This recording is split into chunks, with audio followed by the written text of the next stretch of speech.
The first time I climbed the stage to do a show was almost 50 years ago. It was in Ghana. Yeah.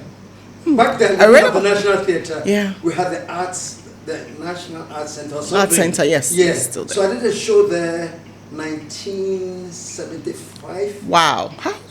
50 years, so that's like 19 thereabouts. Wow. I I know. Comedy is an art that you study. You know, I remember when I went to college back in the US, there was a whole semester that I did a course called Understanding the Comedic Structure. Can you imagine? Understanding the comedic structure, and there were about 6 to 8 books to read to understand what the comedy structure is. I always tell the new comedians that I jab people and they laugh. Yeah. And I tell them that when you tell a joke about somebody and they get angry, your joke has failed. Right. The movie industry is not dead. It never existed.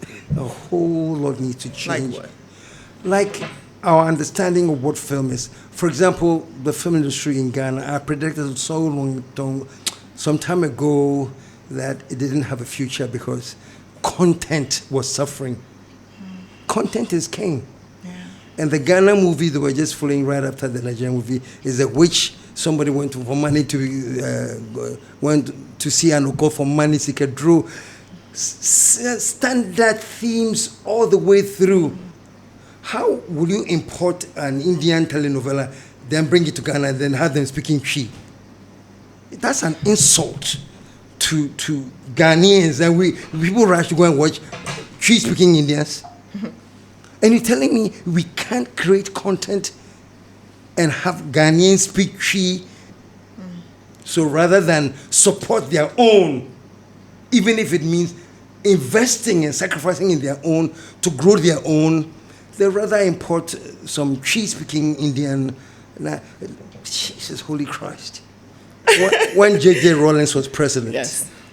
And those people who will be honest enough to say, KSM, we heard you back then. You were on radio. Yeah. I had started this program called Talk Shop. And I would give it to Rawlings left, right, and center. Just the way I do things. Tell the truth and let the chips fall where they may. Yeah. People would call me and say, I had just then arrived from the US. Charlie, when in America, share. I had here, we can't, listen to this, So I would criticize J.J. Rawlings when I had to. Back in the day on air. When few could. On this finger when could. few could, Yeah. I get you. But somehow he listened and realized that whether I was bashing him or not, the IGP was going to go to the president's office to interview him about this claims he was making about women who are dead and everything. Surprisingly, I got a call from Victor Smith. And he says there are some people who are going to come investigate this thing, and JJ says he wants you there. I said, why? Wow. He said, well, you are in the media and he thinks that you are very objective. Yeah. So he wants you to see. Even though they saw it as criticizing and bashing him. Yes. He saw it as fair. Yes. So JJ invited me to the... And Mahama is a good friend of mine, way before he became president. Right. I remember when I was doing a fiasco, and Mahama came to my office back days. Notice I was at Akai House in Osu. Right. Mahama came to my office.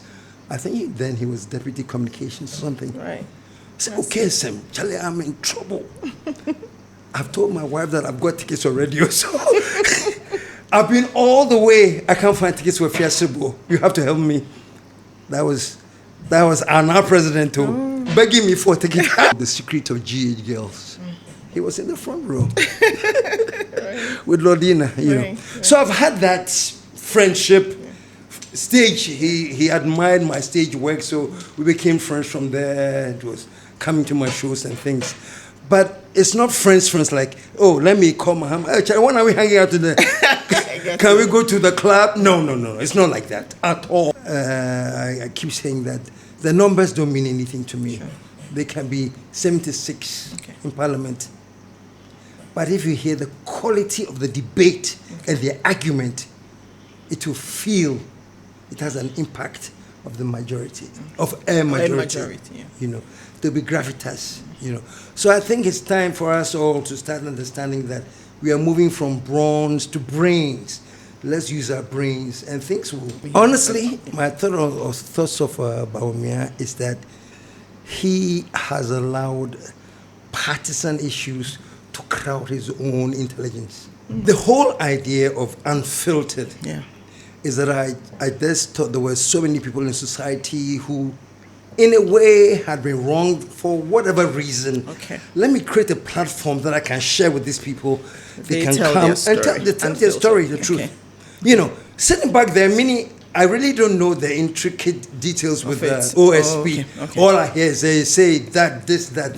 So I just called him and I said, listen, you know, there's a whole lot of backlash against you. So I want to give you the platform. Right. Speak so that people can understand Right.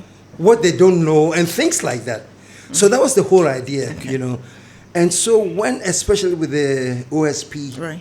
sorry, not the OSP. Is it Martin Payne? The SP. SP, yes, special prosecutor. Yeah, when especially with him, it sort of backfired. Right. Because when Martin Payne was here, he was talking about so many things he said that he thought were lies. Right. You know. But my idea was not to get him to come and get into trouble. Sure. I just wanted to explain to Ghana, what is it that I'm doing that they are not noticing? Why are people always going for my head? I am working. So I said, come and show Ghanaians the work. Yeah. That was the idea. Right. You know, unfortunately, he made certain claims that Martin Martin people Payne came also, and deny, and